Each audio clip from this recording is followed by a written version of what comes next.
Hi guys, my name is Faye and you're watching Mystery Date with a Book.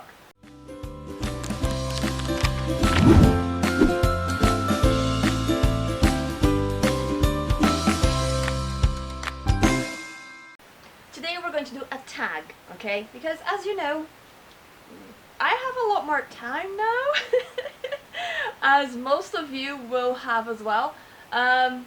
Yes, self-isolation is not fun, but at least now I have no excuse. I can film my booktube videos and ta-da! We're gonna get those 2 weekly videos on my channel now. Right, today we're gonna do a tag. I was tagged on this by Victoria. The tag is the I can never say that word. The Boujee Booktuber Tag? I don't know how to say that, but anyway, I'm sure you know what I'm talking about. Okay, so I haven't looked at the questions yet. I watched Victoria's video ages ago, whenever she posted it. When was that? 4th of March, that's 2 weeks ago? Yeah, exactly 2 weeks ago. So I don't remember her answers. I don't remember the questions. So we're gonna try this, okay? Right, here you go. There are 10 questions and a bonus task. Okay, here you go. Question number 1. What's your average monthly budget for books? Now, I don't really have a budget for books, but I try to spend as little as possible. I have on my bullet journal. I keep track of everything I spend. Sometimes I'll spend, I don't know, £50 on books in a month. Sometimes I'll spend absolutely nothing.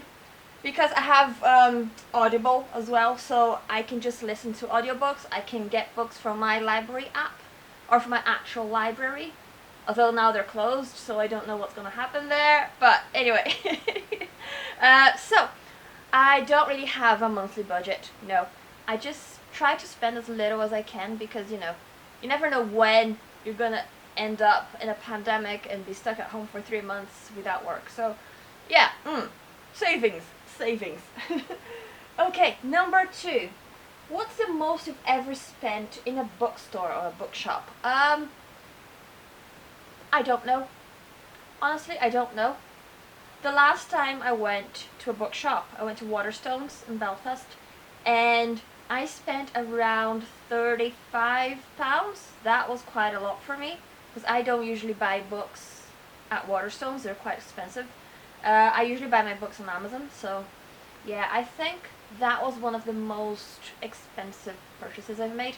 I got 3 books in that purchase, so yeah, £35. That's about, I don't know how many dollars that is. I don't know, honestly. I don't do money math, you know. Okay, question number 3. Are you willing to pay full price for a brand new release, or will you wait until you have a coupon or there's a sale? Now, we don't usually get coupons for books here in the UK. I don't know why. Sale for me is like Amazon priced books, you know. For me, Amazon is always on sale because it's a lot cheaper than the full price of the books. Yeah, if it's a new release and I really want it, then yeah, I would usually pay full price in a bookshop. Or if I have the patience to wait until it comes in the post, then I'll get it through Amazon, which is usually cheaper. But yeah. Okay, number 4. Would you rather buy one new book or several less expensive used copies? Easy! Several less expensive used copies, because, you know, used books are loved books. Like, it's the same book, you know what I mean? The story is exactly the same. Sometimes a used book will be in such good conditions you won't even know. And so, yeah, between a full price new book and lots of used books for less money, yeah, I'd go for more books, obviously. Okay, next question. Number 5. What do you think is a reasonable price for a new hardback book, a paperback, and an ebook? Okay, so we're going with a hardback first. The last one I got was, where is it? I'll show you.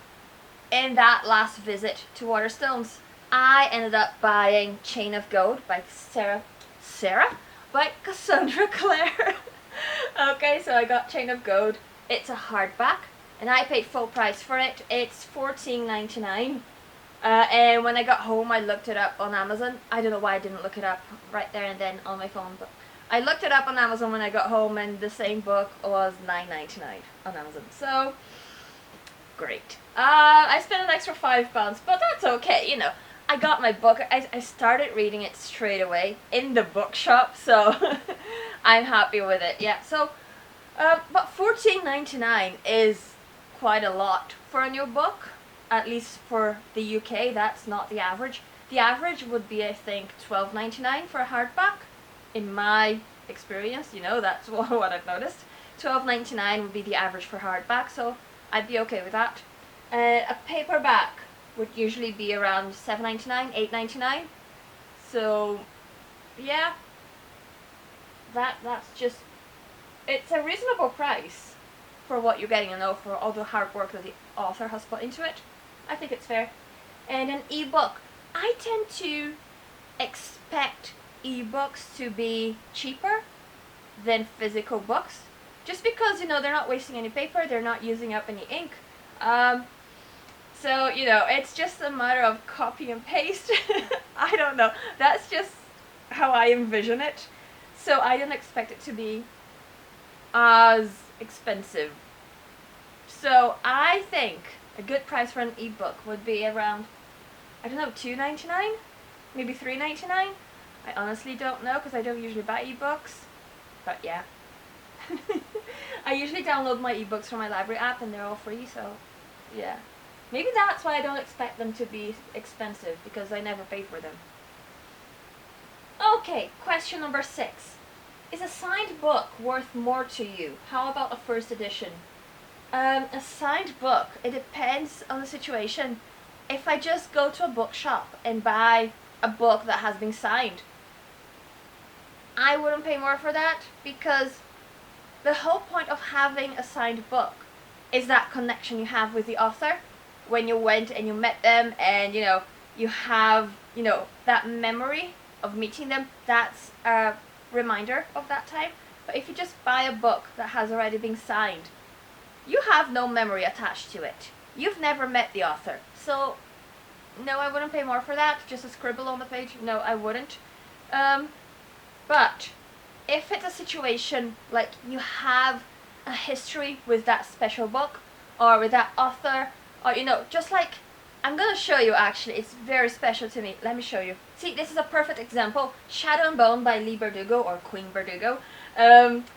This book is so special to me because it was my very first buddy read. I did this buddy read with Kat and Hannah from Brews and Reviews whenever Hannah was still in the channel. But Kat went to see Leigh Bardugo last year, and she got me a signed copy. Like, she asked Leigh Bardugo to sign a book for me. That was incredibly special. If you want to see me unboxing this, I'm gonna leave a link up there for you. I got so emotional, like, it was so special, you know, because I do have memories attached to this. And just that gesture, Kat's just amazing. Kat from Brews and Reviews. If you haven't seen her yet, if you haven't heard of Kat from Brews and Reviews, oh my goodness, what are you doing with your life? Go check her out. I'm going to leave a link down below. Go. She's a lovely, lovely person. Okay. So, yes. Question number 6.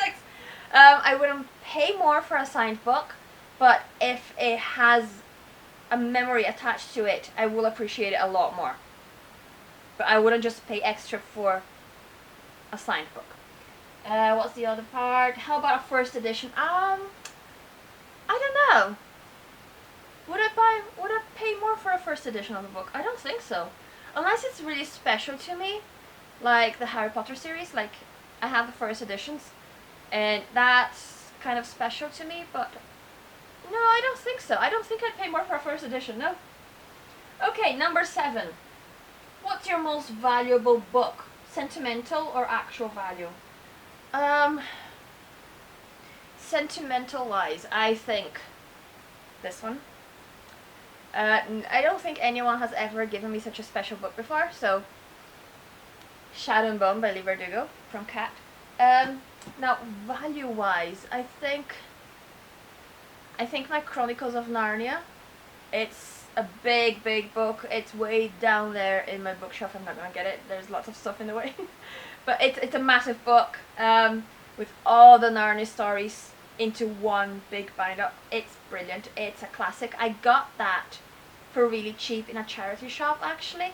This other girl, she wanted that book at the same time, and we both wanted it, and we were like, oh, okay, what are we gonna do here? Do you really want it? Do you really want it? And then at the end, she was like, you know what? Go for it. You have it. I know how much you love middle grade, and I know it's special to you, so she let me have it. Okay, I was trying to be a nice person. I was, I was okay with her having it, but at the end she won. So I got the book. Anyway, back to the questions. Number 8. Would you pay more for a cover or edition you like better? I think so. I have done in the past. See, oops. See, I got this version of Nevermore on Amazon the other day. I was expecting this one. Let me show you. Okay, so for that question, I have visuals as usual. I have 2 versions of the Nevermore books.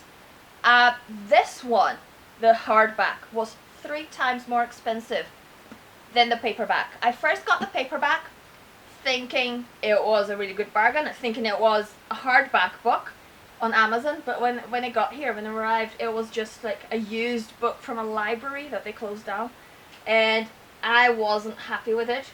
No, it was a bargain, but no. And then I got the beautiful hardback copy, which I love. I paid 3 times more for this than this, because apparently this cover is first edition. It's really rare to find, at least when I was looking for it last year. It was incredibly rare. All the copies that I found were like £30. They were all coming from the United States, so you had to pay an arm and a leg for shipping. And yeah, so I got this one.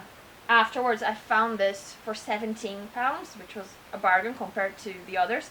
And yeah, I paid more for this because I know I want to keep going with the series. I want to keep, collecting the series. I have Wondersmith over there as well, waiting for Hufflepuff to come out in August. Cannot wait. Come on, Jessica Townsend, release that book already. So it's a special book. I wanted to keep going with the series, so yeah, I splashed out a bit on that one. Yeah. Number 9? I think we're on number 9, I'm not sure. What physical characteristics does a good quality book have? A good quality book.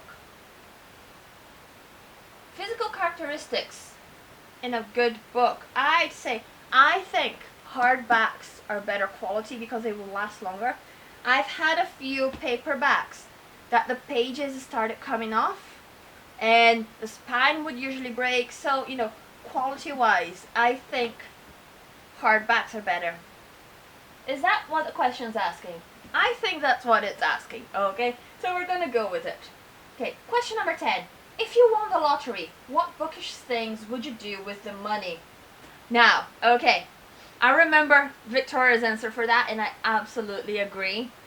If I won the lottery, I would go into every single one of my friends' Amazon wish list, and I would buy their whole wish list for them and just send it off. And I would also start a bookshop. It's like, in my mind, I've always wanted this. It's a little bookshop with a children's area and a little coffee shop on the side where people can just pick up a book from the shelf, read it. If they like it, they can buy it and take it home. If not, just put it back on the shelf. We had a similar shop like this in Brazil when I was growing up, and I loved it. I loved that bookshop. It was ginormous, and we always went there on the weekends. My whole family went there, and Mom and Dad would be having coffee or whatever in the coffee shop. My sisters and I would be running around the shop looking for books, just sitting down on the floor sometimes, as children do, and start reading books. It was amazing. So I want something like that. if I ever win the lottery, if I ever play the lottery, you know, you have to play in order to win, but but yeah, that's what I will do with my money. So yeah, Amazon wish lists and bookshop, a very special bookshop. Yeah. And okay, now bonus. There's a bonus task to this tag. Give us an image of your dream home library. Now I'm going to put up my picture up there. Ta-da! And yeah, I think that's my dream home library. It's who doesn't want a home library? Honestly, like not just bookshelves in your living room or in your bedroom, but a proper room just for that, for all your books, and a cozy chair. Oh my goodness, yes. Okay, anyway, okay, I'm going to tag a few people. I'm going to put their links down below.